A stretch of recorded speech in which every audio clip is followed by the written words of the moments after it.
Graça e paz, igreja. Amém. Tudo bem com vocês? Estava ali pensando, né? Falei, gente, que pastor. Avisa. Sim. Tá. Estava ali, eu falei, meu Deus, que pastor é esse que pregou, hein? Lindo, né? Cheio da unção. O pastor trouxe o homem de Deus, né? Para essa conferência. Difícil eu pregar agora. Falei, difícil agora, depois de tanta unção, né? Tanto destilar. Eu tinha que ter sido primeiro, pastor. As damas. Amém. O pastor pediu para trazer uma palavra, né? Para vir pregar aqui. Eu falei, vou levar uns preguinhos para poder ministrar. E o pastor pediu que trouxesse essa palavra sobre crianças eu chamo lá na igreja, a igreja dentro da igreja, né? É o ministério mais importante. Eu falo com os adultos, né? Com os irmãos, eu falo, vocês são preciosos, são ovelhas preciosas para nós. Mas aqueles que estão ali na salinha são as ovelhas mais preciosas que nós temos. Então, eu queria agradecer, pastor William, pastor Elaine, estão sempre conosco lá, sempre que a gente chama, eles vão para a nossa querida Bahia, né? Passar um tempinho com a gente. E nós colocamos no nosso projeto de vida que nós estaríamos um pouco mais próximos de vocês esse ano, nem que fosse uma vez no ano nós viríamos aqui. E Deus, o pastor William, preparou tudo, né, pastor? Para dar certo na conferência. Mas, glória a Deus, Deus já tinha agendado antes da fundação do mundo, amém? Queria compartilhar com vocês o tema dessa pequena reflexão nessa noite é guardiões da infância. Todos nós somos guardiões da infância. E eu queria que você abrisse a sua Bíblia ou lesse aqui em cima a passagem que está em Êxodo, no capítulo 1, do versículo 15 ao 22, que diz assim. Êxodo 1, 15. O rei do Egito ordenou às parteiras dos hebreus, que se chamavam Sifrá e Puá: quando vocês ajudarem as hebreias a dar à luz, verifiquem se é menino. Se for, o matem. Se for menina, deixa viver. Todavia, as parteiras temeram a Deus e não obedeceram às ordens do rei do Egito e deixaram viver os meninos. Então, o rei do Egito convocou as parteiras e lhes perguntou: por que vocês fizeram isso? Porque deixaram viver os meninos. Responderam as parteiras a Faraó: as mulheres hebreias não são como as egípcias, são cheias de vigor e dão à luz antes de chegarem às parteiras. Deus foi bondoso com as parteiras, e o povo ia se tornando ainda mais numeroso, cada vez mais forte. Visto que as parteiras temeram a Deus, ele concedeu-lhes que tivessem suas próprias famílias. No capítulo 2, no versículo 1, diz assim: um homem da tribo de Levi casou-se com uma mulher da mesma tribo, e ela engravidou e deu à luz a um filho. Vendo que era bonito, ela o escondeu por 3 meses. Quando já não podia mais escondê-lo, pegou um cesto feito de junco e o vendeu com pinche e betume. Aqui nós vemos, nesse texto, e eu vou deixar também lido Mateus, no capítulo 2, e versículo 13, se puder colocar aí para mim. São 2 passagens que eu queria deixar como base para nós falarmos aqui nessa noite. Mateus, no capítulo 2, e versículo 3. Quando a gente lê na Bíblia da gente, a gente lembra mais do que Jesus falou. 2:13, diz assim: depois que partiram, um anjo do Senhor apareceu a José em sonho e lhe disse: levanta, toma o menino e sua mãe e foge para o Egito. Fique lá até que eu lhe diga, pois Herodes vai procurar o menino para matá-lo. Então ele se levantou, tomou o menino e sua mãe durante a noite e partiu para o Egito, onde ficou até a morte de Herodes. E assim se cumpriu o que o Senhor tinha dito pelo profeta: do Egito chamei o meu filho. Quando Herodes percebeu que havia sido enganado pelos magos, ficou furioso e ordenou que matassem todos os meninos de 2 anos para baixo, em Belém, nas proximidades, de acordo com a informação que havia obtido pelos magos. Irmãos, aqui nesses 2 textos, não sei se você observou, mas existe a mesma sentença. 2 períodos na história diferentes, com uma distância de muitos anos, mas a sentença era a mesma. O público-alvo para a sentença era o mesmo, para que se matassem as crianças.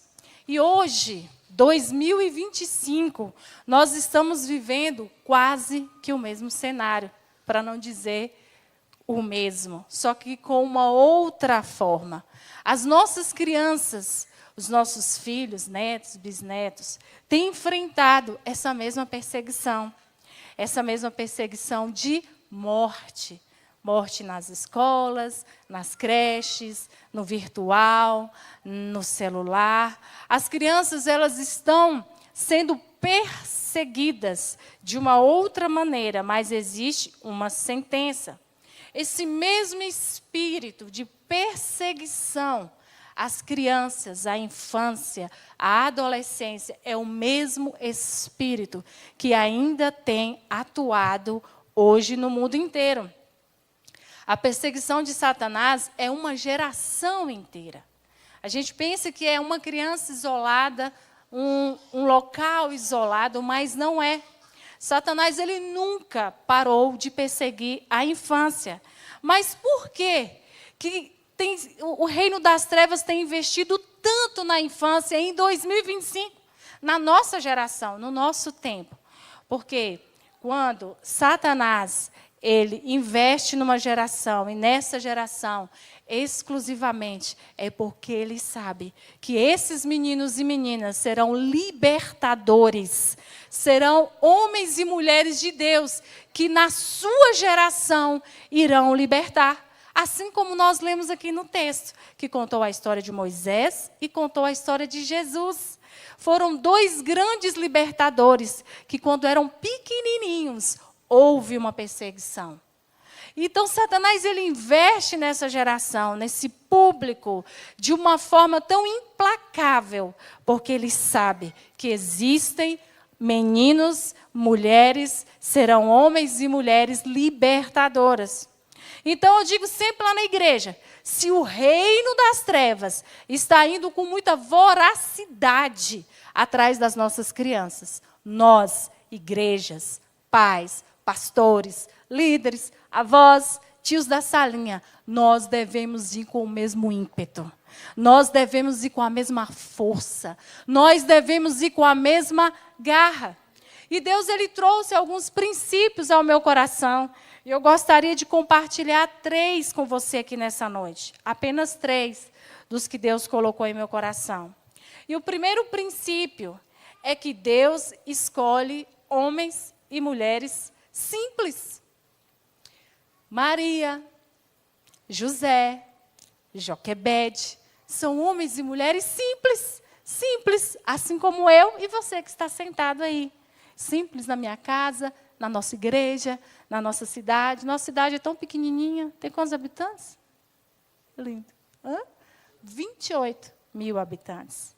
São homens e mulheres simples que o Senhor escolhe, como eu e você. Eu me lembro quando eu assumi o ministério infantil, os nossos gêmeos, nós temos 3 filhos. Daniel, mais velho, de 11, e os gêmeos, Israel e Miguel, de 5. Eu me lembro que eles demoraram 4 anos, estava falando com a pastora Nájila. Nossos filhos demoraram 4 anos para dormir a noite inteira. Quando eles fizeram 4 anos, eles dormiram a noite inteira. Falei, ai, que bênção, agora eu vou descansar. Aí Jesus falou assim comigo, agora você vai assumir o ministério infantil da igreja. Eu falei, o quê, Jesus? Senhor, tem 4 anos que eu não durmo. Eu estava parecendo um panda aqui, já estava tudo roxo. A panda mãe, né? E eu falei, Senhor, mas como assim? Deus falou assim, agora você vai assumir o ministério infantil. E eu lembro, né, que eu obedeci, né? Obedecer a Deus é o melhor caminho. A obediência precede a bênção. E aí eu obedeci, e aí eu comecei, né, a trabalhar ali, a agilizar algumas coisas. E eu lembro que eu comecei a orar, porque, né, a seara é sempre muito grande. E aí eu comecei a orar, porque eu peguei, né, com poucas pessoas, com 5 pessoas que eu chamei para me ajudar, chamei as esposas dos pastores, falei, vocês me ajudam? Jesus pediu para tomar conta, vocês vêm comigo? E elas foram comigo, 5. Eu nem cultuava, né? Eu ficava lá dando aula para as crianças. E eu comecei a orar. E Deus começou a ministrar no meu coração e a falar algumas coisas. E Deus falou assim, Nájila, eu sei que você me pede, eu pedia, Senhor, manda os especialistas, pedagogas, as tudo da cidade, Jesus faz converter aqui, psicólogas, né, as professoras, tudo da cidade, as crentes, manda tudo para cá. E Deus falou assim, Nájila, eu sei que você ora pedindo as especialistas, mas eu também quero que você ore entendendo que no Ministério Infantil, além das especialistas e dos especialistas, precisa-se de pessoas que amem essas crianças, que as trate como filhos espirituais, que as trate e as ministre ao coração delas como futuros profetas, futuras pastoras, futuros missionários, e não seja um entretenimento para elas lá atrás, que eu não sei onde estão as crianças aqui, né? Mas na nossa igreja, assim, é atrás. E para que entendam que eu não quero ninguém para interter essas crianças, enquanto os adultos estão cultuando, eu quero que elas também sejam ministradas na mesma unção, na mesma graça, na mesma integridade, no mesmo nível de entrega. Então Deus falou assim, conte com as mães, os pais, gente simples, os irmãos da igreja, as tias da salinha hoje são compostas, nós temos umas 60 hoje, mas são pais, mães, e são as psico também, lá tem as psico, Deus mandou, mas também tem as mães, tem os pais, tem pessoas que entendem que esse é um chamado da igreja toda. Em Romanos 8,19 diz que a criação, ela aguarda ansiosamente, eu gosto quando fala assim, ansiosamente a manifestação dos filhos de Deus. Então, a criação aguarda a sua manifestação. Você que é membro dessa igreja, você que é crente, você que serve nesta casa, a criação aguarda a sua manifestação. Então, Deus ele quer revelar a nós, descortinar a nós, para que possamos discernir tempos, estações, para que possamos discernir o modo que Deus tem nos levantado. Então, a gente precisa parar de pensar que a responsabilidade da semente da palavra de Deus no coração das crianças sejam apenas dos professores, dos tios e das tias da salinha, porque não é. É uma responsabilidade de nós como igreja. A voz de Deus, com certeza, tem falado ao seu coração. Deus, ele nos chama o tempo todo. E Deus, ele sempre me dá muitas visões nesse sentido. Eu me lembro uma vez que Deus me deu uma visão de uma criança. Deus me deu o nome da rua, Deus me deu a cidade, Deus me deu o bairro. Eu nem sei onde é, mas Deus me deu esse endereço. E Deus me mostrou a situação de uma criança, o tamanho da criança, o sexo da criança, a idade da criança. A cena com a criança e uma avó fazendo um bolo. E uma criança sendo violentada por uma avó. A primeira vez que Deus me deu essa visão, aquilo doeu tanto no meu coração, que eu falei, Jesus, o que é isso? E Deus falou, isso é na rua tal, no bairro tal, assim, assim, assado, na cidade tal. Falei, meu Deus. E aí eu comecei a orar, intercedi, Senhor, livra essa criança. Senhor, envia alguém para cuidar dessa criança. Existe uma criança, eu comecei a declarar, existe uma criança na rua tal, no bairro tal, que nesse momento está sendo violentada fisicamente por uma avó, assim, assim, assim, porque essa criança pediu mais um pedaço de bolo de chocolate. E aí eu comecei a orar. Só que, né, como eu sou uma pessoa assim, melancólica, e a gente estava conversando com o pastor, não podemos usar como muleta, mas as coisas ficam mais fixadas dentro da gente. O melancólico, as coisas não saem de qualquer jeito. Informação precisa sentar, e ele raciocina. Ele precisa de um tempo para liberar aquela informação. E aí passou um tempo, Deus me deu uma outra cena. Em fração de segundos eu vi uma cena. Eu falei, ai, Jesus, me machuca, Senhor.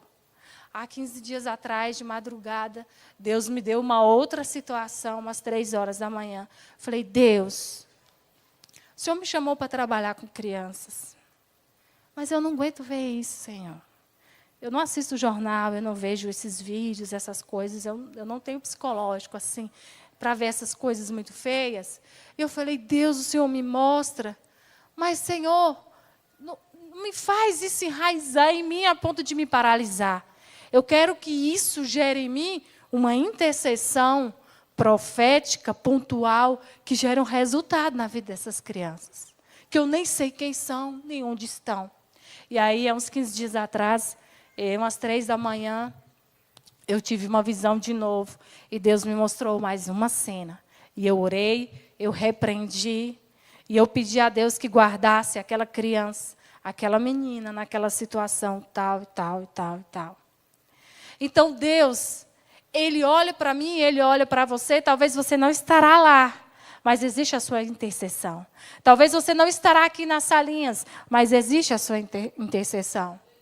Eu me lembro que, há uns 15 dias atrás, eu fui ministrar na nossa igreja, e estava no momento do louvor, e estava quase na hora da ministração, estava louvando, estava cantando.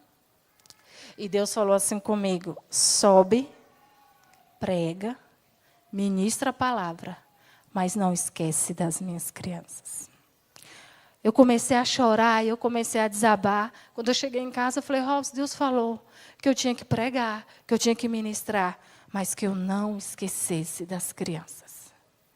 Porque elas não podem ser esquecidas.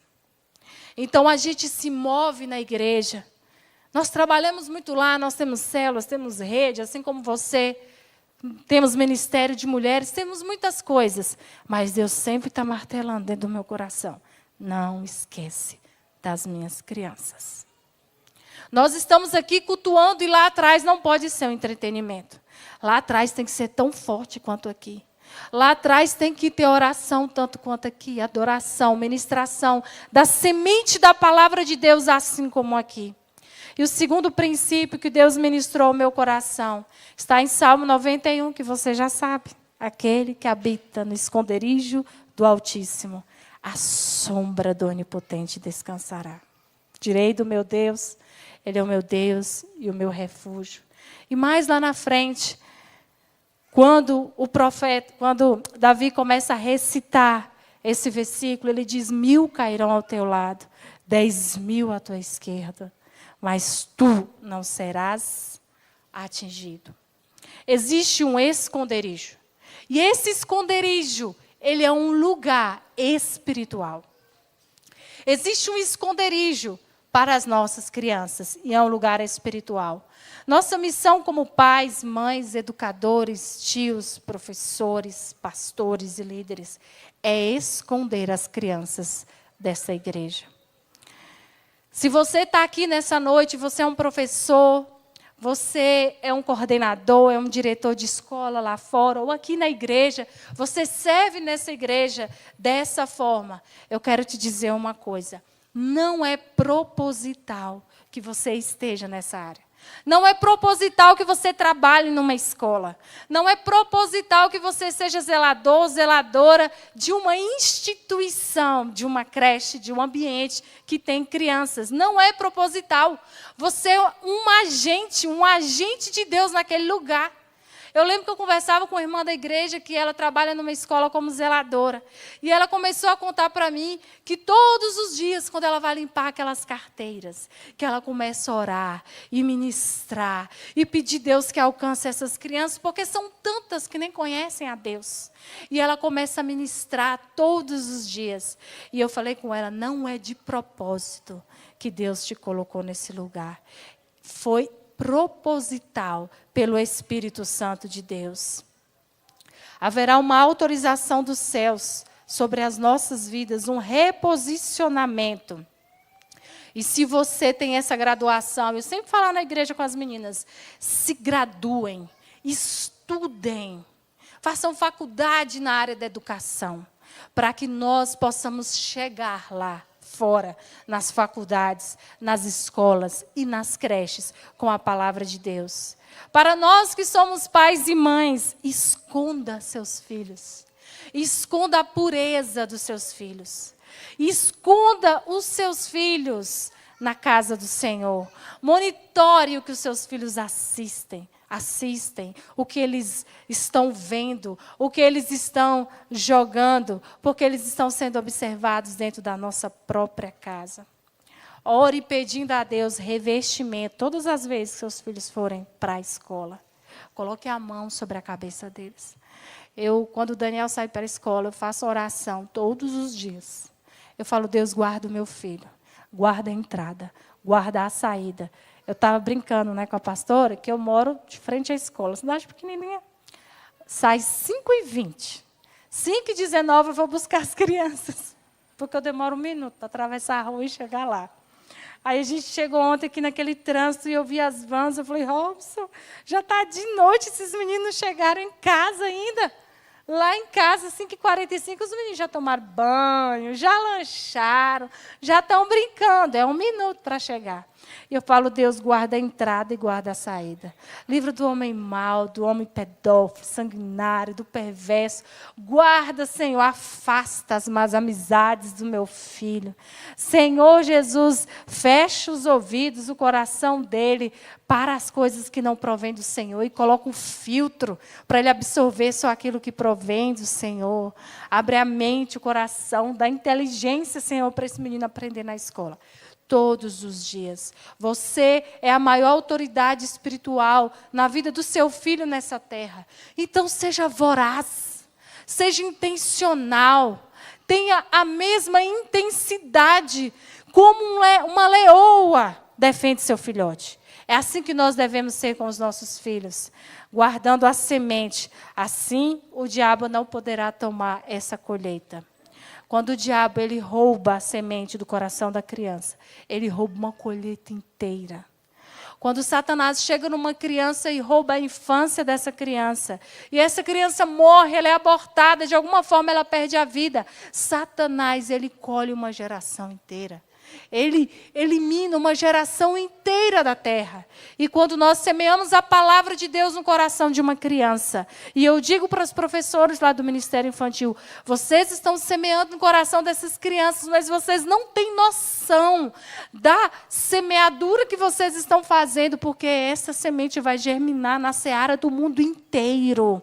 E daqui 20, 30 anos vocês vão olhar e vão ver aquela criança, eu dei aula na salinha, aquele menino, eu plantei a semente da palavra de Deus no coração dessas crianças.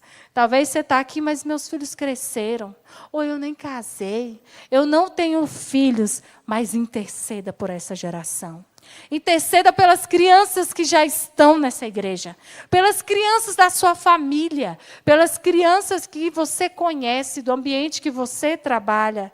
Pelas crianças da sua vizinhança.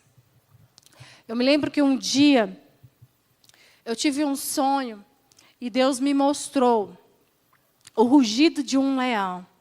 Só que aquele não era o leão da tribo de Judá, não. E aí eu ouvi o barulho daquele leão. E no sonho Deus falava assim comigo, pega os seus 3 filhos e coloca em casa e esconde. E no sonho eu ouvi os rugidos do leão. Porque Satanás ele brama, né? Como? Mas ele não é. Mas ele quer ser parecido. E aquele rugido começava a ficar mais próximo, mais próximo, mais próximo. E Deus falava, esconda os seus filhos, porque está ficando mais próximo. E eu lembro que eu falei com o Robson, Robson, Deus falou para a gente esconder mais os nossos filhos. Para a gente trazer eles mais para esse esconderijo. Os nossos filhos precisam estar escondidos. E eu ouvia gritos, e eu ouvia crianças sendo tragadas. E Deus falava assim, existem crianças que estão sendo tragadas. Esconda seus filhos. Eu quero dizer para você que está aqui nessa noite, esconda seus filhos, esconda seus netos, esconda seus sobrinhos. Você que é líder nessa igreja, você que é líder de célula, que tem uma criança nessa célula, esconda esta criança na presença do Senhor. E o terceiro e último versículo que Deus ministrou no meu coração, o princípio que Deus ministrou no meu coração, é exatamente isso. Esconda as crianças no templo. A palavra do Senhor, lá em 2 Crônicas, no capítulo 22. 2 Crônicas, capítulo 22.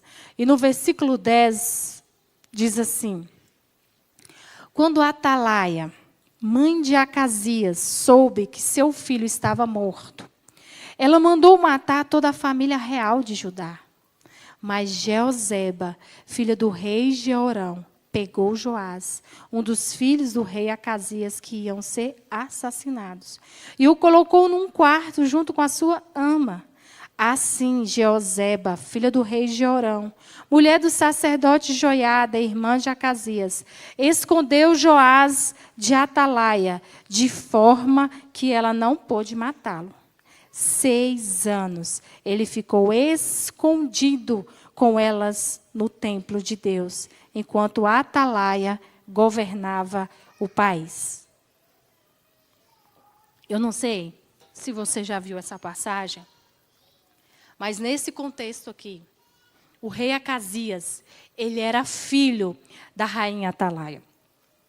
E ele era rei e ele morreu. Quando ele morreu, e ela ficou sabendo que ele estava morto, ela mandou matar todos os filhos dele, como nós lemos aqui. Só que existia uma mulher que era irmã de Acasias, tia de um menino, que se chamava Jeozeba. E Jeozeba era casada com o sacerdote. E Jeozeba sabia que tinha um menino que era filho de Acasias. E ela pegou esse menino e escondeu no templo. Ela era casada com um sacerdote. Ela pegou esse menino. E durante 6 anos, esse menino ficou sendo criado na igreja, pelas amas, escondido de Atalaia. E durante esse tempo, Atalaia reinava, fazendo, como dizem os meus filhos, as coisas do mal, né? Eles, mãe, é do bem ou é do mal? E ela fazia tudo que não agradava o Senhor. E mais na frente, no versículo 2 do capítulo 23, a palavra do Senhor diz que depois de 6 anos que ele estava escondido, o sacerdote, ele tomou coragem. E no versículo 1 diz assim: no 7º ano, Joiada, que era casado com Jeozeba, encorajou-se e fez um acordo com os líderes dos batalhões de Sem. Azarias, filho de Jeroão, Ismael, filho de Joanã. E eles percorreram todo o Judá e reuniram as cidades, os levitas e os chefes da família. E fez um acordo com o rei no templo. E mais na frente, você pode ler na sua casa, diz que eles pegaram Joás, que foi escondido no templo, no versículo 11, e os coroaram rei. Atalaia ficou sabendo. Como assim? Um rei, eu mandei matar todo mundo, não existia mais descendência do meu filho. E quando ela ficou sabendo, no versículo 12, diz que ela ouviu um barulho. E ela começou a dizer que foi uma traição. E lá, no capítulo 24, no versículo 1 diz: Joás tinha 7 anos de idade quando se tornou rei. E reinou 40 anos em Jerusalém. Aqui nós vemos a história de um menino que tinha uma sentença de morte também. Será coincidência que todas as vezes que Deus tem crianças libertadoras em uma geração, existe uma sentença de morte? Aqui existe uma sentença de morte para todos os descendentes do rei. Mas uma mulher comum, como eu e como você, um sacerdote decidiu esconder essa criança no templo. Nós estamos vivendo numa geração de sentença de morte às nossas crianças. E eu fico pensando, imagina aquela mulher, aquela rainha, vendo um menino de quase 7 anos sendo coroado rei e tentando entender de onde saiu essa criança. Essa criança, ela estava escondida no templo. As nossas crianças precisam ser escondidas nos templos. Esconda seus filhos, porque vai chegar a hora que Deus vai lançar essas flechas. Vai chegar a hora que Deus vai tirar essas aljavas, que são esses pequeninos, e vai lançar no propósito. Nas 3 passagens nós vimos homens e mulheres inteligentes, intencionais, espirituais, mas conectados com o comando de Deus para aquelas crianças, que foram cooperadores e cooperadoras no reino de Deus e esconderam as crianças. A mãe de Moisés escondeu. A mãe de Jesus escondeu. Jeosebe escondeu. Esse esconder, ele é físico, geográfico, mas também é espiritual, mas também é emocional. E no tempo certo, Moisés apareceu e se tornou o libertador do povo do Egito. No tempo certo, Jesus foi o libertador e nos libertou da morte e do inferno. E no tempo certo, Joás foi coroado rei e fez aquilo que agradava ao Senhor. E na nossa geração não será diferente. No tempo certo, os meus filhos, os seus filhos, as minhas ovelhas da minha igreja, as ovelhas dessa igreja, as ovelhas da sua igreja que estão debaixo da sua liderança, elas serão lançadas no propósito. Porque existe um povo que esconde estas crianças. No tempo certo, Deus vai usar esses meninos e meninas que estão aqui nas salinhas da igreja, escondidas e expostas à semente da palavra de Deus. No tempo certo, Deus vai lançar. No tempo certo, Deus vai revelar. No tempo certo. A palavra do Senhor em Tiago, capítulo 4, versículo 7 diz: resistam ao diabo e ele fugirá de vós. A única forma do diabo fugir de nós é resistindo. Nós temos que resistir à presença e o investimento de Satanás na vida das nossas crianças, para o diabo fugir das casas, das escolas, das creches, das redondezas das nossas casas e das nossas igrejas. E eu quero concluir dizendo para você que as portas do inferno não vão prevalecer contra a igreja. As portas do inferno não vão prevalecer. E depois de 1 ano trabalhando no ministério infantil, ministrando, semeando, uma irmã da igreja chegou para mim e falou assim: quando você teve 3 filhos, você achou que Deus estava te dando 3 filhos. Mas Deus está te dando 3 gerações. Cada filho que você tem, cada neto que você tem é uma geração. Você que de alguma forma cuida de crianças, seu trabalho hoje vai gerar uma colheita extraordinária amanhã. Você vai comparecer diante de Deus. Talvez vai apresentar e dizer: Senhor, não consegui ir muito longe. Deus vai dizer: olha só a geração que está aqui atrás. Atrás daquele monte de crianças que você ministrava. Eu sempre oro pedindo a Deus direção, discernimento e trabalhadores para a seara do ministério infantil. E Deus tem enviado muitos homens e muitas mulheres. E eu sempre digo, nós precisamos preparar muito mais nossos filhos e filhas, porque eles vão encontrar uma geração mais perversa. Mas nós profetizamos que eles vão ser mais crentes do que nós. Eu falo assim para as crianças lá da igreja: nós estamos desbravando hoje. Nós estamos abrindo o matagal hoje para que vocês possam caminhar em asfalto. Ou para que vocês possam decolar e voar. E não será diferente com as crianças dessa igreja. Lá na nossa igreja eu falo, toda a nossa estrutura física, logística e geográfica, ela prevê a idade da criança. Ela prevê a fase da criança. Brinquedos, lanches, tudo. Eu sempre falo, tem que ser o melhor. Às vezes os brinquedos quebram, eu falo para as meninas, tira tudo que está quebrado. E compre brinquedos novos. para que eles cresçam com a mentalidade de reino, de príncipes e princesas. Nós estamos construindo lá na igreja e eu falei assim pro rapaz, né, que faz a planta, o engenheiro, eu falei, eu quero um parque na frente. Porque eu quero que as crianças que não conhecem a igreja, que não são crentes, que passem e falem, eu quero ir para a igreja do parquinho. A gente ainda não tem um parquinho, mas tem um monte de brinquedo. Porque eu falo, criança tem que ter brinquedo e comida. Fala muito doce não, porque senão eles vão ficar diabéticos e não vão cumprir o propósito, né? Morre antes. Muito doce não, mas brinquedo e comida. E tem crianças que vão para a nossa igreja, que os pais não são crentes, e um ou outro leva. E eles chegam em casa e falam, mãe, eu quero ir para a igreja dos brinquedos. E eu falo, é porque eles ainda não viram o parquinho.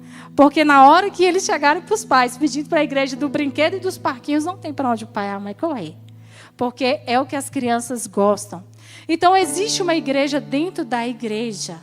Nós não podemos criar nossas crianças fazendo evento para elas e esquecendo que aos nossos redores existem crianças que também precisam ser atingidas. Nós estamos levantando um exército de defensores, de homens e mulheres guardiões da infância. Talvez você não sabe como. E eu me lembro que quando eu assumi, eu falei, Deus, mas eu vou fazer como? Porque, Senhor, na minha opinião, eu dando opinião para Deus. Ó, quem foi seu conselheiro. Eu falei, Deus, eu acho que tinha que ser uma pessoa assim, bem preparada. Uma psico, eu tenho um negócio com os psicos. Uma psicopedagoga. Está cheio na igreja, Senhor. Eu acho, Senhor, que não devia ser eu. Aí Deus falou assim comigo. E eu lembrei da passagem de Maria. Quando o Espírito da verdade vier, vos guiará em toda a verdade. Deus falou assim, vai, e eu vou te guiar. E eu fui colocando o pé, e Deus foi colocando o chão. E eu fui colocando o pé, e Deus foi colocando o chão. E aí eu chegava na igreja, irmãos, vamos climatizar? E os irmãos davam ar-condicionado. Irmãos, as mesas e cadeiras, vamos comprar tudo novo. E os pais começaram a me dar. E eu percebi que estava bom, eles estão dando. E aí eu comecei a pedir. E eles foram doando. E eu fui pedindo, irmãos, vamos comprar brinquedos. Irmãos, vamos investir nisso. E eles foram contribuindo. E Deus foi abrindo o caminho. E aí, de repente, as nossas igrejas, o nosso ministério, começaram a perguntar qual era a estratégia. E eu dentro de mim, qual a estratégia? Porque eu não tenho uma estratégia. Mas eu tenho um caminho. Todos os dias eu oro. Eu ajoelho no meu devocional. E eu falo, Deus, me ajuda a cuidar dessas crianças, Senhor. Deus me capacita. O Senhor me enviou. Eu estou te obedecendo. O que eu vou fazer agora? E aí Deus começou a dar os comandos. Agora você vai separar eles por idade. E eu comecei a diminuir a idade. E eu comecei, hoje nós somos 5 classes. E aí começou a ficar bom. E eu falei, Deus, mas e agora? Aí Deus, agora você vai fazer assim. E eu fui fazendo. E cada dia Deus dava um comando. Cada dia Deus dava um direcionamento. E as igrejas do nosso ministério perguntando, qual a estratégia? Como é que você faz para ter tantos professores pedindo para entrar? Porque na nossa igreja os que estão dentro estão querendo sair. E eu falo, eu não tenho uma estratégia. Mas todos os dias eu oro. Senhor, toca no coração dos irmãos e das irmãs da minha igreja. Dos pais e das mães.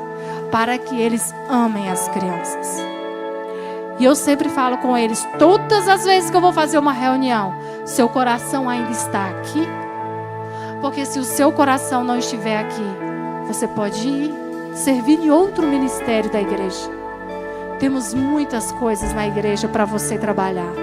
Mas eu só quero que esteja aqui aqueles que o coração estão aqui.